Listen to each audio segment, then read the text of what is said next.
août 2024, le président de la République, conformément à l'article 63 de la Constitution, a transmis au président de l'Assemblée nationale le décret portant convocation de l'hémicycle en session extraordinaire le jeudi 29 août 2024 pour examiner pour examen du projet de loi portant modification de la Constitution. La modification, comme nous le savons, vise la suppression de Haut Conseil de collectivité territoriale et le Conseil économique et social et environnemental. Ces mesures entrent dans le cadre de la rationalisation des derniers publics. En outre, elles sont en droite ligne du respect des promesses électorales de la coalition Diomaye Président et du parti Pastef envers ses militants. Dans la même vanne, le président de la République, après avoir saisi le Conseil constitutionnel, a eu son avis sur la dissolution de l'Assemblée nationale qui pourra être effective le 12 septembre prochain. Au regard de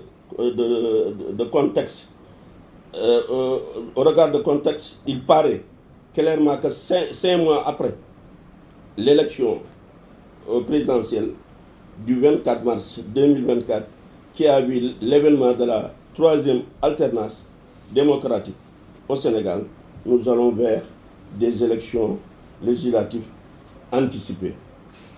Par conséquent, réellement, notre volonté et notre détermination à privilégier la cohérence dans l'expression de nos convictions et la pratique de nos principes.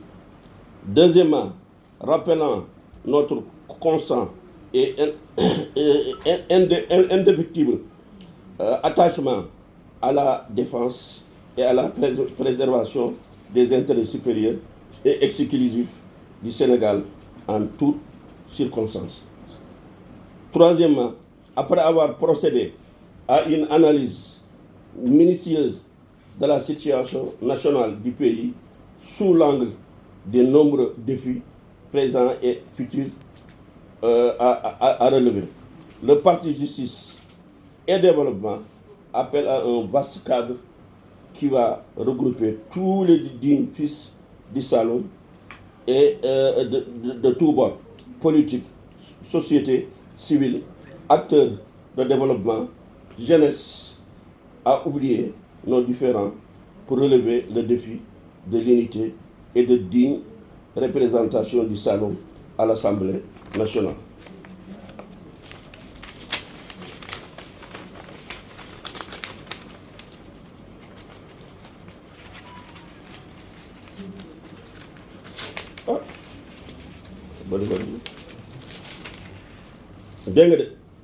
Le Saloum de Baïnès, le Saloum de Valdiodio Ndiaye, le Saloum qui a toujours fourni à la République des valeurs commis à la primature ou au niveau des ministères de souveraineté, ne doit pas être laissé en rade.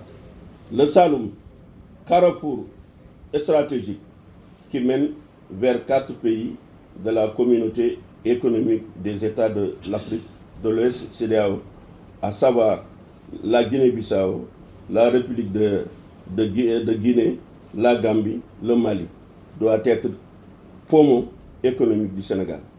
Au vu des derniers développements, au vu des récentes nominations, le Saloum risque d'être laissé en rade.